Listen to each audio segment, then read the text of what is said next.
What's poppin', y'all? My name is Phyllis McKenzie, and welcome to Care Life Podcast. If you love the expression of creativity in visual, performing, literary, and culinary arts, then this is the podcast for you. So subscribe and follow our social media pages through the link in the description and be part of the family. Now, let's dive into today's episode. So, ladies and gentlemen, welcome to our very first weekend special. And I'm sure you'll learn a lot from this because this is something unique that not all podcasts do. And we are drifting from our normal niche and actually diving into something very new, very general, and a lot of people actually need to hear this. So today's guest, ladies and gentlemen, Stephanie J. Miller, is the founder of Zero Waste in DC, a company providing zero-waste household consultations and advocacy through corporation and community presentations.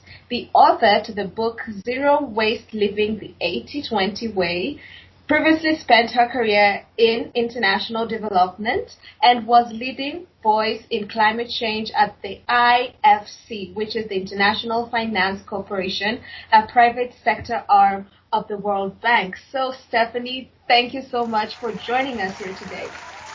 Thank you. It's great to be with you. Yeah, I'm so excited for today's topic. We'll learn a lot, and I'm pretty sure that people's questions will be answered out there.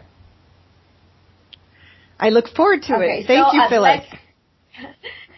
Yeah, you're welcome. I'd like you to take us back, like where you grew up, all the way to your graduation. Who is Stephanie J. Miller? Well, that's a long story. The short version I'll stick with is I'm American, and I was born in New Jersey, actually, but traveled a good part of my childhood. I like to say my mother is a bit of a gypsy, and so we were in the Midwest, we were in the South, and at a certain point in my childhood we moved to France, which was quite formative. We lived in Paris for 3 years, but I was educated mostly in the U.S., and I would say that I've been interested in conservation for as long as I can remember. I didn't always work in that area, but from the very earliest days I can remember, I used to walk around the neighborhood in Miami with my grandmother. She would pick things up, garbage she would see on the road. She was the first conservationist in my life. And so it's, through my career, I've found ways to finally come back to that, which has been really important to me.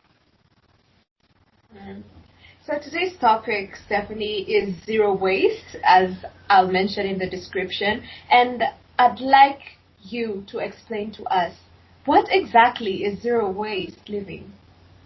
Yeah, it's not obvious, and it wasn't obvious to me when I started doing it a few years ago. So the zero waste movement essentially is very simple. It's about doing everything you can to reduce your consumption and reduce your waste. And what I think is really interesting about the movement is it has so many intersections with other movements and other themes that are so important today. So, for example, there's a very big tie-in with the minimalist movement. You can think about Marie Kondo.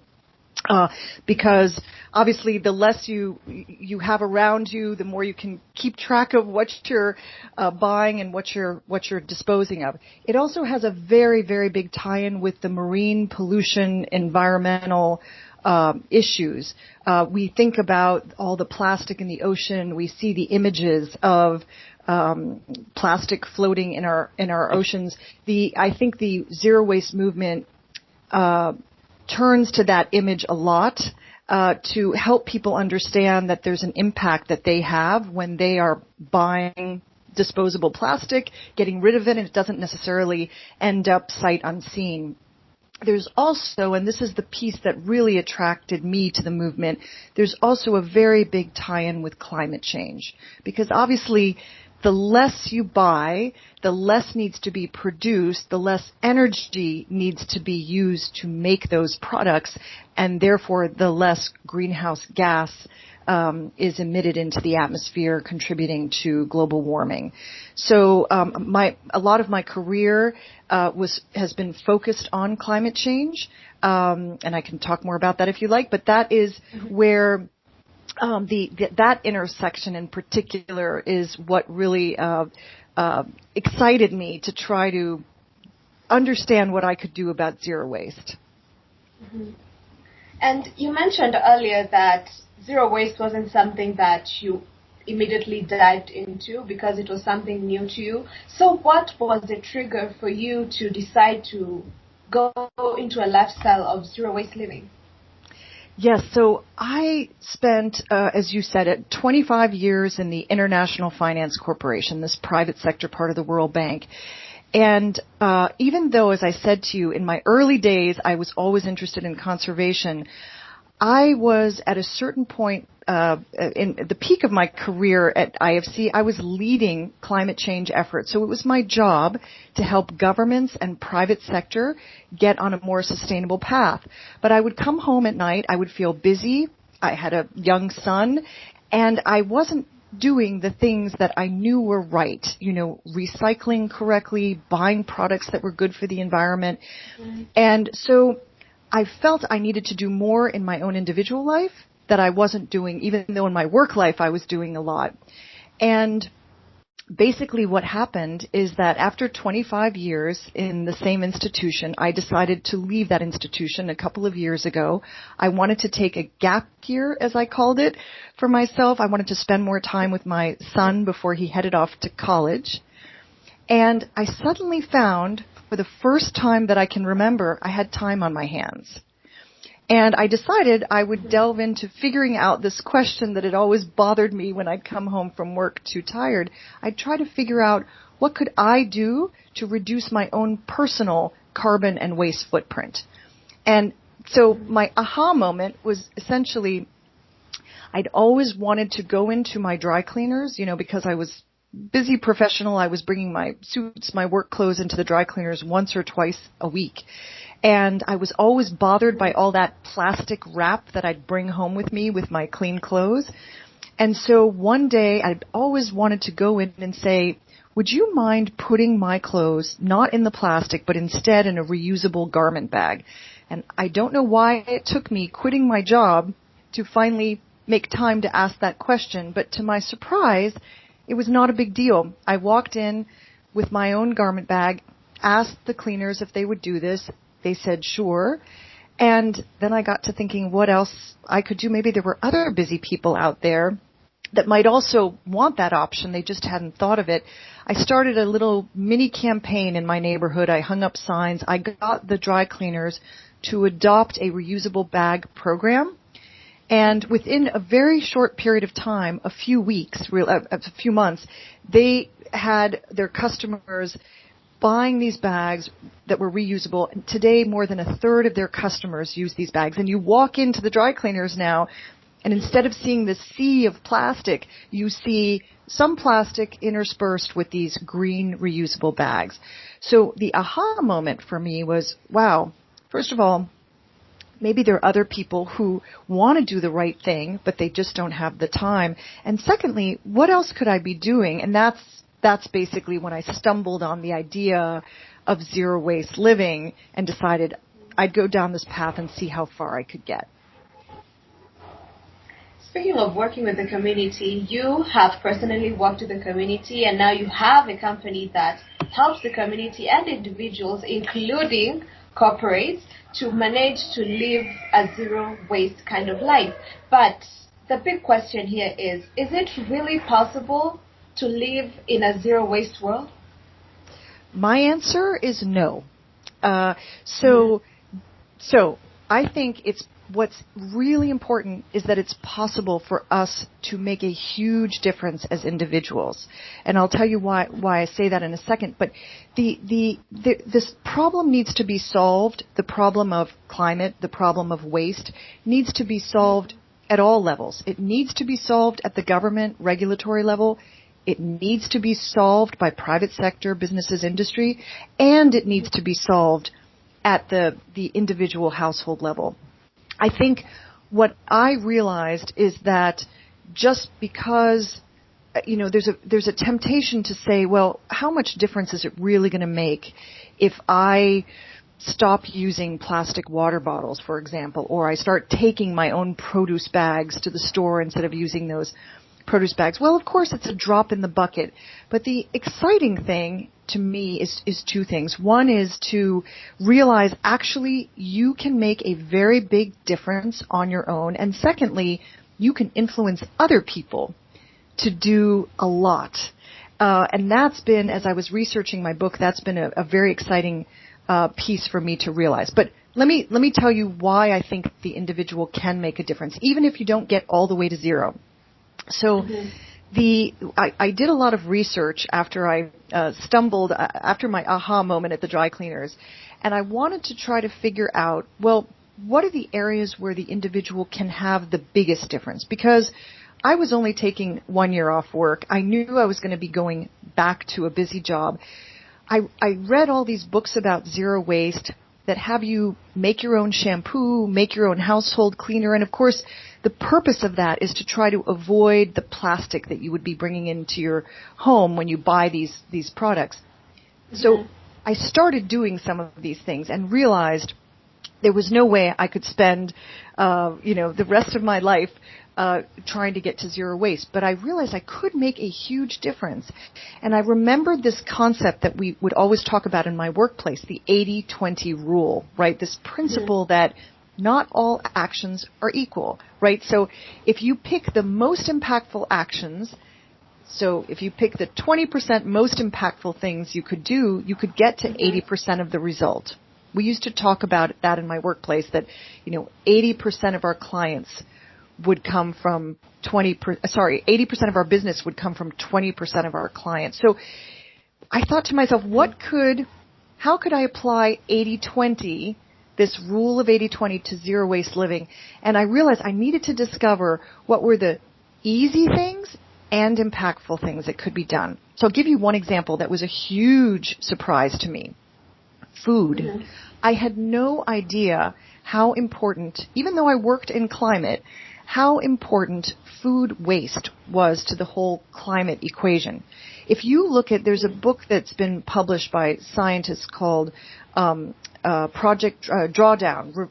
It's basically a set of 80 actions that could be taken by government, by private sector, by individuals to reverse, not just stop, but reverse global warming.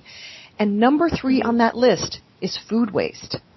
And then when I dug deeper, I realized food waste is not just hugely an important topic to solve, but most of that problem exists at the household level. Now, this may not be true in Kenya, by the way, but in the U.S. and developed countries, food waste at the household level is the biggest part of the problem.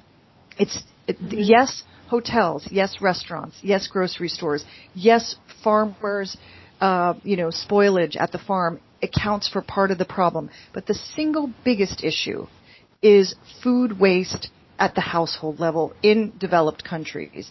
So there's a lot to be done there. And in my book, I talk about, for example, on food waste, some of the ways that you can do your part to reduce food waste. And you don't have to quit your job to do them. They're really easy things. So that's the sort of thing that I focus on. And what I realized when I was trying to come up with the easy and impactful measures that we could take at the household level is that they really all fall within what I call the magic 3 areas. So you don't have to do everything. You don't have to stop flying. You don't have to stop driving, although those are really good and important things to do if you can. But focus on the things you can do. And the magic 3 for me are focus on food, and there's not just food waste, other really important areas there. Purge plastics and recycle right. And I believe if we all focused on those in our, as a day job, but just, in the minutes we have in our lives, we can make a huge difference. And speaking of which, Stephanie, you're just reminding me that I came across something on an article because all my life I've always known that there are 3 R's when it comes to zero waste living, which is reduce, reuse, recycle. But turns out it's actually 5. refuse, reduce, reuse, recycle, and rot. And when it comes to rot, it's where all the food waste walks in.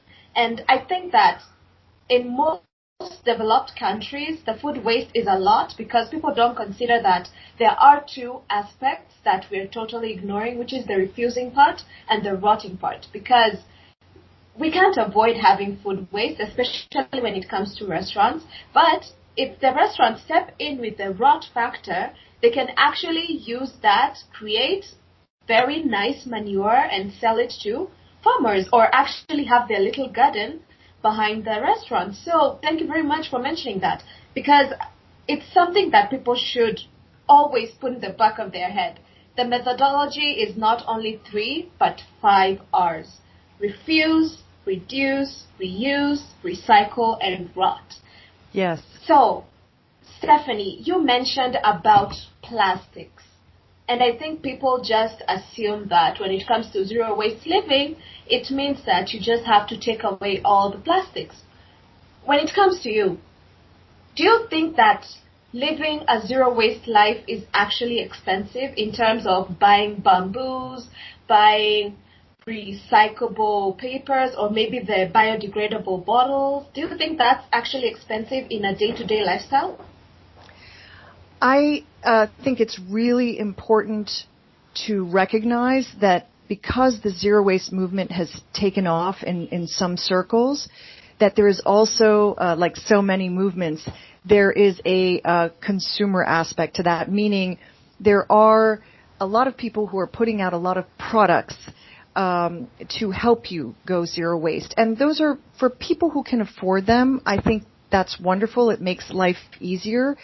But I really believe, and I've seen this now over the last few years, that you don't have to spend a lot of money on these products to go zero waste. And, you know, you talked about the 5 R's. Let's look at those again, because they're so important to zero waste. And they are in order, right? There's a hierarchy to them. They're not equal. You start at the top, as you said, with refuse. So if you just buy less, you are automatically making a huge contribution to reducing your waste, right? You are not buying something that you will have to find an eventual home for that goes down the rest of that ladder, right? If you refuse first, then your reduce, reuse, recycle, rot become irrelevant. So. Let me get back to your question on is it expensive? There are a few things I've found that are really handy to have to help me, but there's nothing really essential. And I think it's really important to keep that in mind. So, for example, when I first started doing this, if you look at the founders of the zero waste movement, they all have one thing in common. They all hold up a glass mason jar that represents 1 year's trash for their family. That's an amazing feat, and it's like man on the moon kind of stuff. Very inspiring. I don't think, as I said earlier, I don't think you need to get to that point to make a huge difference. But that glass jar has become such a mascot of the movement. So when I first started doing this, I thought, well, I need to go buy a lot of glass jars so that I can do the zero waste stuff. And they're pretty, right? You put if you shop in bulk for grains and lentils and you put the stuff in the jars, it looks really nice in your kitchen. You don't need to do that. Any good zero waster will tell you you can reuse your jars, take the labels off if you want it to look prettier, and reuse those as storage containers. You don't need to go out, but I did, and buy cotton reusable bags for shopping. What they say in the zero waste movement is shop naked. That doesn't mean without your clothes. It means shop for fruits and vegetables that don't come in plastic packaging or any packaging for that matter. And it's really interesting. If you go to the grocery store with this in mind, you suddenly start to see, oh yeah, I can buy, not everywhere, but in many places, I can buy my carrots naked with no plastic bag or in the plastic bag. So when you look for the naked fruit, you need something to put it in. So you can go out and buy these cotton reusable bags, but you don't have to. I'm not a sewer, but I started making them. They're not very pretty, but, so I do think it's important to keep in mind there is an industry, like any other industry, there's an industry around zero waste. It's nice to support companies that are trying to do the right thing, but it's not necessary in my view. Mm-hmm. Yeah, I understand that because in our country, actually, if I'm thinking correctly, 2 years ago, we totally had a ban when it comes to plastic paper bags. So we had these cotton ones, like you talk about, and they're washable.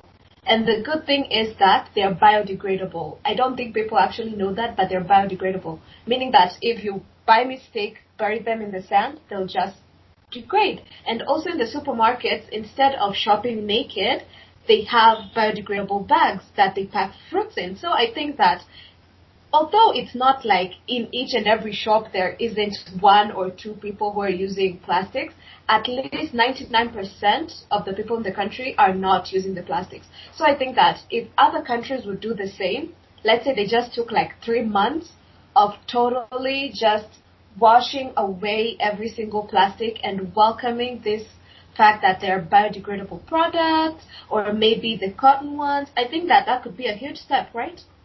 Yes, I think, and I just want to give credit to Kenya because Kenya, I think it was 2017 that you passed this law, this ban on plastic bags, mm-hmm. which is a very impressive, the way it was written, I think, is very impressive. The key, of course, is what are the systems that are put in place to make it possible? I think that's where, for a lot of countries and a lot of states in the U.S. where they pass regulations, the key is to make it possible for people to actually do what the law says you need to do. So it sounds like that, Kenya has put some of those things in place. I mean, I have a little bit of an allergy to these green terms, like biodegradable, compostable. One just has to be really careful, I think, in how they're used, because we all want to do the right thing. I mean, even people who don't even know what zero waste is want to do the right thing. Nobody wants to live in polluted streets with a lot of garbage around. But there's a whole industry that's grown up, to try to address people's need or desire to do the right thing. And I think one has to be really careful with this concept of greenwashing. This, companies turn their packaging into a green color and they write eco something. And if that's not regulated, you have to be careful because sometimes, let me give you an example. There's an idea of compostable. And that sounds good, right? As you said earlier, rot, the idea of composting the things that can be broken down can lead to a lot less waste in the landfill, for incinerators and so forth. So that's great. But if you look at compostable, that makes it sound like it could address the problem. Well, it does if the bag or the product ends up in the right composting area.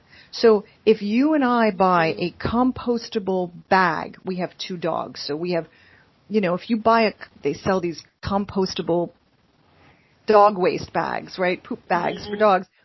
If we don't end up putting the compost bag in a composting system, that bag is just as good. It might as well be just regular plastic. So I think it's really important to be wary of the labels.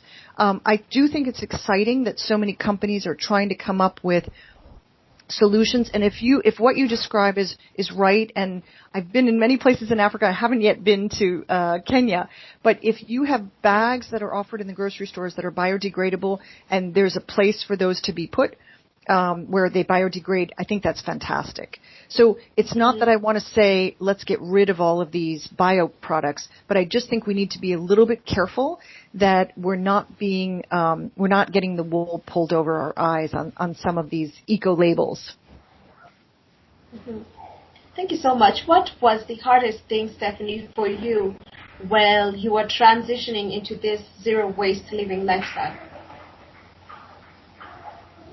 I think honestly, the hardest part was realizing I was never going to get to zero. You know, it's when I started off on this journey, I was so excited. As I said, Man on the Moon kind of, you know, I read my first zero waste book. B. Johnson's famous in the zero waste world. Her book is the book, Zero Waste Home. And, you know, she shows her mason jar worth of trash for her family of 4. It's just amazing, right? And I got so excited and I thought, look, I have all this time off this year. I'm going to do this. And I got rid of a whole bunch of stuff. I started shopping differently. I started encouraging my family to, you know, recycle better, for us to buy things that could be composted and recycled. And I realized after months of doing this, I was not getting anywhere near zero. I mean, nowhere near. We don't have a jar's worth of trash even in a week. So I think the hardest part was this recognition that I wasn't going to get to zero. But the exciting part was realizing that I didn't have to get to zero to be really clear with myself that I was making a huge difference. I had a friend of mine who was also taking time off in the same period that I was. And one day she said to me, Stephanie, can you imagine if everyone we know did what we do? And I'll never forget that, because I thought, well, yeah, that would be huge, because I know how much we have reduced our waste. We have very little now at the curb compared to what we used to have, either in our recycle bin or in our garbage bin. So imagine if everyone, so that really sparked my excitement. And then I got onto this other area of, well, okay, what could I do to influence all my friends and everyone I know to get to at least where we are? And that's a little bit where the germ of the idea of 80-20 came about, is let's not strive for perfection. If I have one message about this that I've taken away from my hardest moments, it's perfection is the enemy. Let's all just get really good. Let's all get really good at reducing our waste. And for somebody who is out there, who is listening to this and is like, oh, maybe it's time for me to dive into zero waste living, could you please tell us how we can personally reduce zero waste, like within our homes, even if you live in a little apartment or your family of 4, something little that reduces your carbon footprint each and every day? Yes, so I'll give you a couple thoughts. One is, I always say with this concept of purge plastics, I don't have a set of 20 steps you need to take. I always say pick one thing. Pick one thing that you know you use on a weekly, maybe even daily basis that comes in single-use plastic, like a plastic bottle, or like those Starbucks non-reusable cups. Those are lined with plastic, by the way, and in the U.S. at least, very few facilities can recycle this. So I say pick one thing, decide you're going to eliminate that one thing, do it by finding an alternative, and there's almost always a non-plastic alternative packaged item, almost always if you look hard enough. And commit to never buying that thing in plastic again. So for me, it was the plastic water bottle. Now in the U.S., there's no need to buy water in plastic. That's not true everywhere. But in the U.S., I don't know of any city where you can't open the water faucet and drink from the faucet. So my commitment, back when I was in my job, I was buying, I'm embarrassed to say, 1 to 2 bottles a day of water in plastic bottles. So I made the commitment. I bought myself a nice little stainless steel water bottle, and I made the commitment I was never going to buy my water in plastic again. Makes it life a little more difficult some days. Some days I would leave the house, forget my water bottle, and then I'd go thirsty. So the next day I wouldn't forget my water bottle. But I really believe if you pick one thing, it becomes a gateway to consciousness about all the plastic that is in our lives. And instead of feeling overwhelmed by all that plastic, when you've done one thing successfully, I think you start to realize all the other things you could be doing too.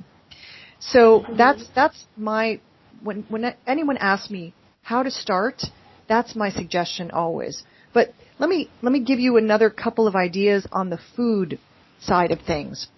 And we talked about food waste and how important food waste is, and how, in terms of global warming, and how much we at the household level contribute to food waste.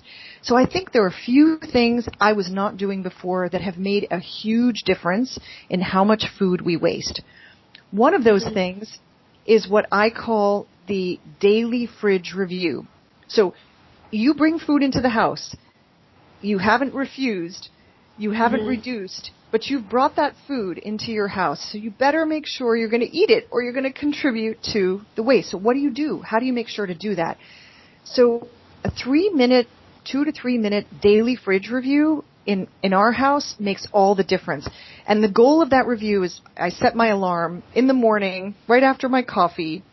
I go into the fridge and I take out anything that has gone bad, so there's no illusions for anyone in the house about something there that they could still eat.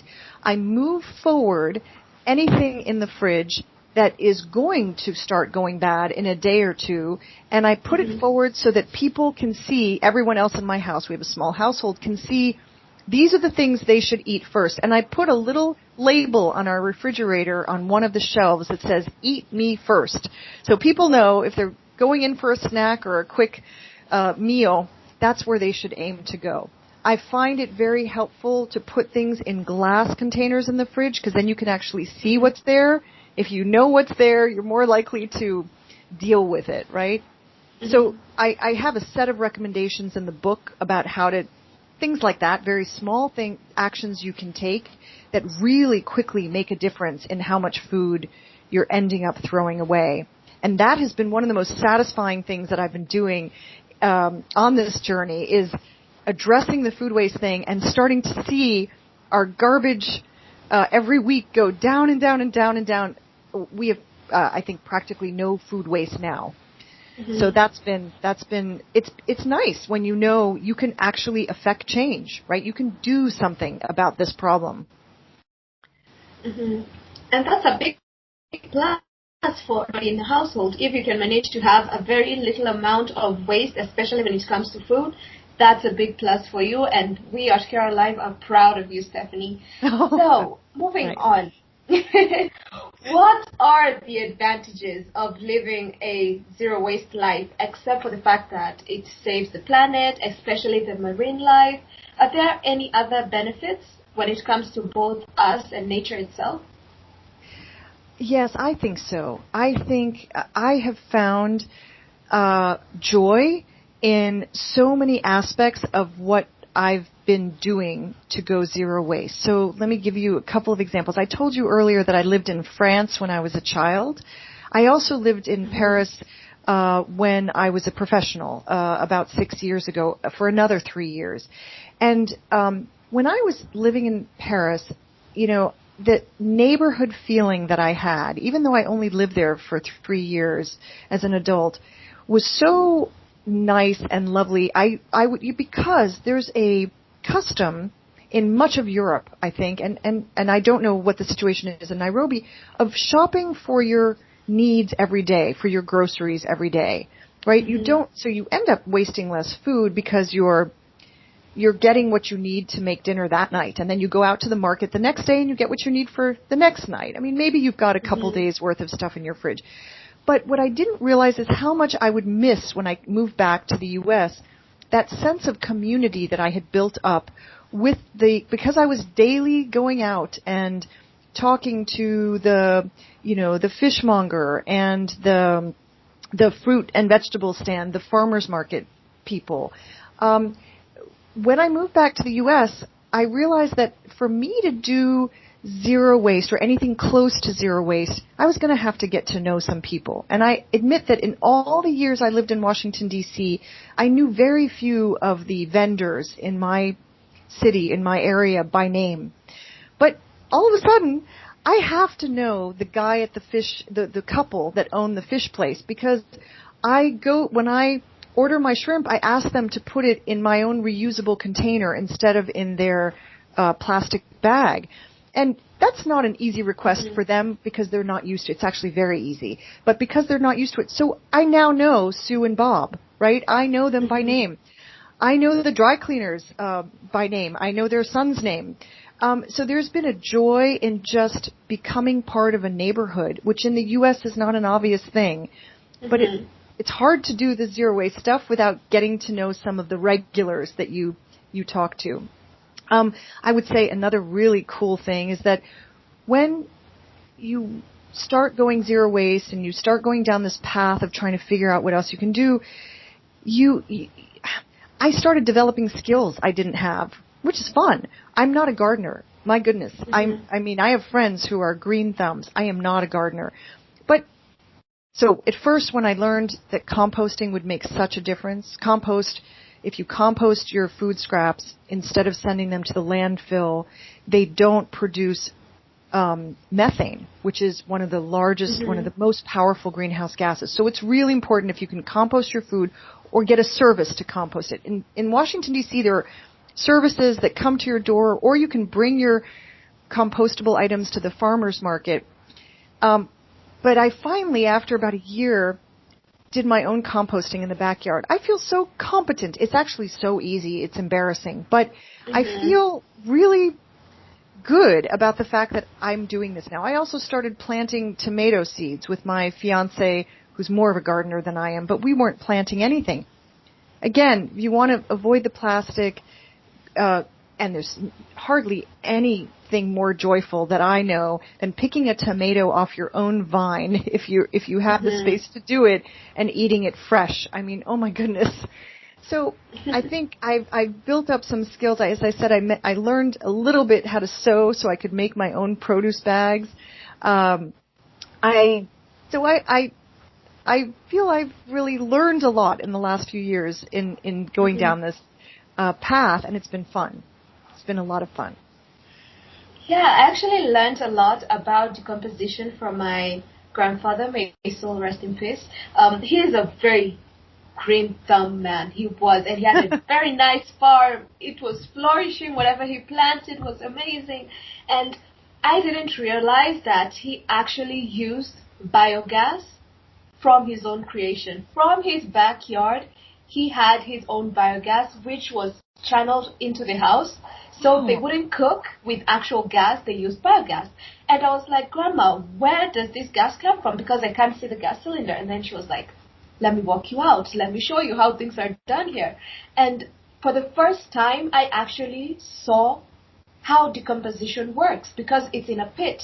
You see every single food waste, it's in there, animal waste, it's in there, and all you have to do is just turn it. Yeah, that's it. That's amazing. Just put it in a pit, cover it, make sure it doesn't get wet, and always keep on turning. And you get this amazing, and it doesn't stink actually. People might think that biogas stinks, but it doesn't. No smell at all. And that's amazing that this old generation has figured out, all the way in my grandma's place, how to decompose. Yet, people who are in the city cannot figure out what to do with their waste. And I'm very thankful that in my country, waste, before they collect it and take it to the dump site, it's always divided into 3, even if you forget. So when you take your garbage out, there'll be the first group of people who come, go through it, take all the plastics out, any plastic bottle, any plastic straw. Then the second group comes, picks out any type of thing that can decompose, and then whatever is left is what's taken by the trash. And it's amazing when you see these people just divide. You might not know where it's going. You never see the dump site, but at least you know that it's going to be of use somewhere else. It will go back to the factory, either be recycled, go back somewhere, be manure that you buy from somewhere, or maybe the other ways they'll find a way to decompose it right. And it's something that I love about my country. They know how to take care of the waste. It may have taken us a while to figure that out, but at least right now we're in the right place to say that we can manage our own waste. That is so impressive. And, you know, I think the example you give is so interesting, because I think a lot of what we need to do is actually to go back. We need to go back to practice some of the practices that were so much more sustainable before, right? One of the things, for example, is, I don't know if this is relevant in Kenya, but in the U.S., you can buy your milk in plastic. You can buy it in cardboard containers. And I have started buying it the way it used to be bought many years ago, in glass and delivered to the house. And then the glass is not even recycled, it's reused, which again, we talked about reduce, reuse, recycle. Reuse is much better than recycle. There's no energy, or there's less energy involved in reusing. So, but I think you're absolutely right. There's so many things that our grandparents were doing, which when you look at them now, you say, oh, they were really onto something. They were doing it right. They were maybe doing it for different reasons. They weren't necessarily trying to save the planet. They were maybe just trying to waste less, or create, as you said, create energy for the household from the waste that was being produced. But a lot of those customs, a lot of that way of life, we don't have to bring everything back, but I think we need to really take a hard look at what was being done by our grandparents and see what can be brought back to make life simpler and also, less wasteful and less greenhouse gas intensive. And although it might take time, it doesn't take days for you to reduce the carbon print of everybody in the community. It will take months, sometimes years, sometimes decades, but a little goes a long way. That's what I say. Like you and your family, probably your neighbor has seen that. They're doing the same. You never know. Another person will just come visit your home and they're like, wow, I love Stephanie's lifestyle. Let me take it up. And you'll just go on making this chain of reaction where people are doing exactly the same thing, living exactly the same way, and by the end, you'll realize that, oh, in my community, there is a huge difference when it comes to waste, and maybe the government will take notice and then spread out to the rest of the planet.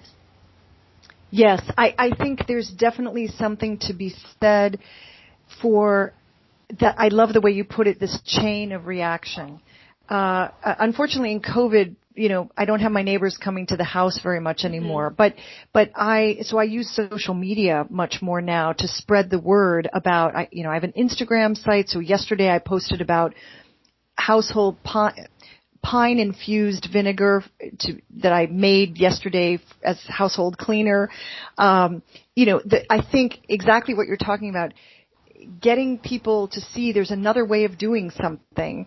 But it's not necessarily my neighbors these days because of COVID, but it's more on social media where I can say, I'm not pushing people. I'm not saying you have to do this, but here's another way. Here's what I'm doing, and it's fun and it's easy and it's cheap, so that's the opportunity of what you said, the chain of reaction to influence in your own community, I think is a way in which, yes, there can be grassroots. If enough people know how important composting is, for example, then maybe we get government to provide municipal composting services which don't exist in most places in the U.S., for example.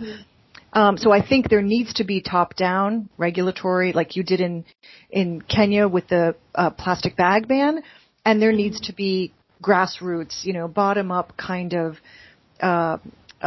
push for change. I think those two things combined can be very powerful. So what are your plans, Stephanie, for your life, for zero waste living? Probably a new book? I don't yet have another book in sight since I'm still launching this book. I'm excited to get the word out. I'm excited I sort of feel that as long as there are plenty of people doing practically zero waste, but not a lot of them, right? There are plenty of people writing books about how to get to the zero, but not a lot of people that are actually able to follow what they're doing because it's too difficult if you have a full-time busy life. So I'm really excited to try to get the word out there about, as my friend said, what if all of us did this? We would make such a difference. So I want to try to talk to as many groups, individuals, that are interested in trying to do the right thing and, like me a couple of years ago, felt like they just didn't have enough time to do the right thing and to show them how impactful they are. So I'm speaking to anyone that wants to hear me talk. And I like the dialogue. This has been terrific to hear your perspective and what you've done. I really like to engage people at the community level and wherever I can on these issues, because to me it's very exciting and it's full of potential.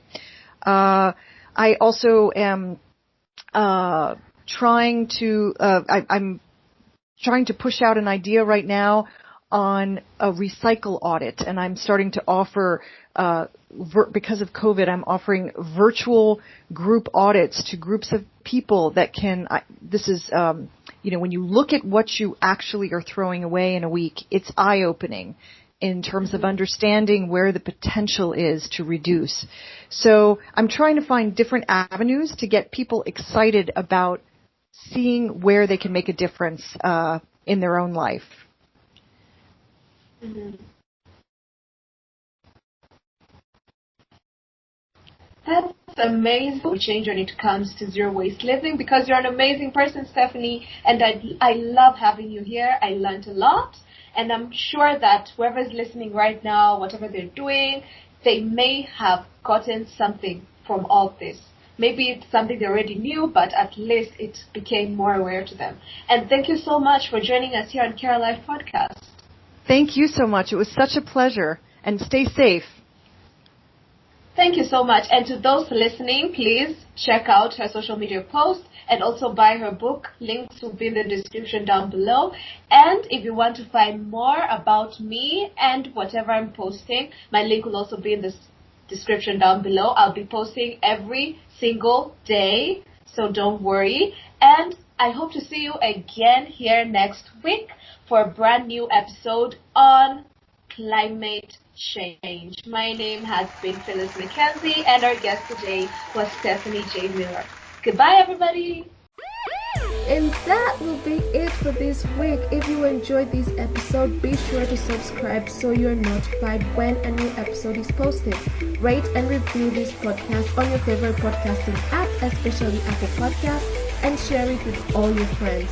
Thank you so much for listening, and remember, creativity is intelligence having fun. Until next time, #PodRock.